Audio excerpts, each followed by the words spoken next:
A lot of Final Fantasy games have relied on recurring themes, but before Final Fantasy VII made a splash in the gaming world, Final Fantasy VI changed the tone of your typical Final Fantasy title. It should be noted that Final Fantasy VI was actually titled Final Fantasy III in North America. Artistically, Final Fantasy VI may just be superior to Final Fantasy VII. Final Fantasy VI takes place in a large world divided into 3 major continents referred to as the World of Balance. Start Final Fantasy VI and you'll find yourself in this uniquely designed world that is quite different from Final Fantasy titles that predated it.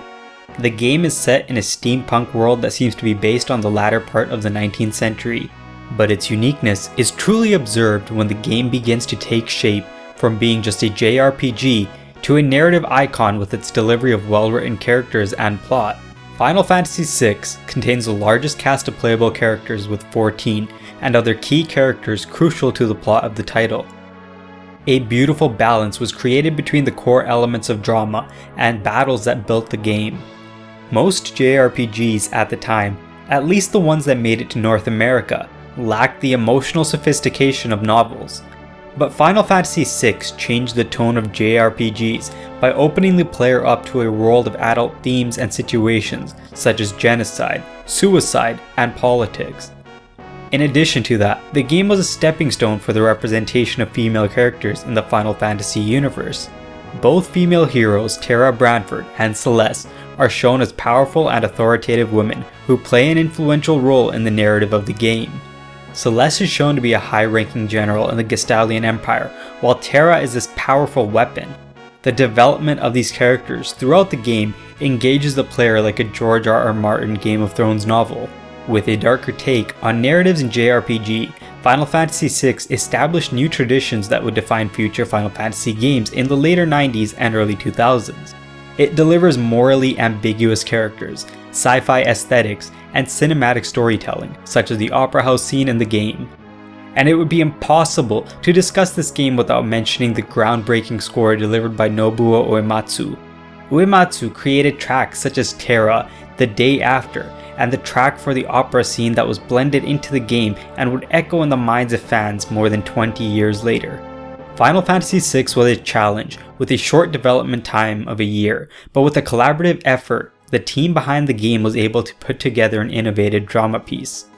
As previously mentioned, Final Fantasy VI relied on a creative narrative and character exposition.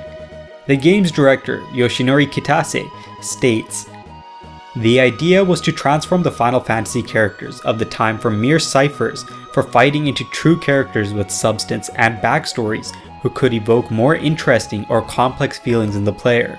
Since the scale of each character's individual story was expanding, I began linking this to the concept of different dramas developing, according to the player's choice of character in the game." This was not an easy task, however, as Kitase would soon find out when he and his team tried to maintain a careful equilibrium between all the characters. But soon enough the game was starting to take shape, as each of the controllable characters encountered in the game had a completely distinct way of battling. But the development of the game towards the end was the most painstaking. Kitase states, "A huge challenge as production continued was managing memory, which at the time couldn't be entrusted to computers and had to be done manually. Pushing the capabilities of the SNES to the limit, Kitase and his team had launched the game on schedule and within budget." Though Final Fantasy VI set the tone for future Final Fantasy titles, many recent titles have deviated from the complexity Final Fantasy VI developed through its cinematic mastery. As Kitase has said, "What made the Final Fantasy series so innovative was the emotion realized from drama within the game in addition to those other elements." In addition to that, Kitase also states, "Thinking back on the early days of the series, I believe this innovation was more apparent than ever before in the 6th game. This game really brought that creative goal into full bloom." If you enjoyed this video, please hit that like button and subscribe to this channel for more high quality videos about your favorite video games. Thank you for watching.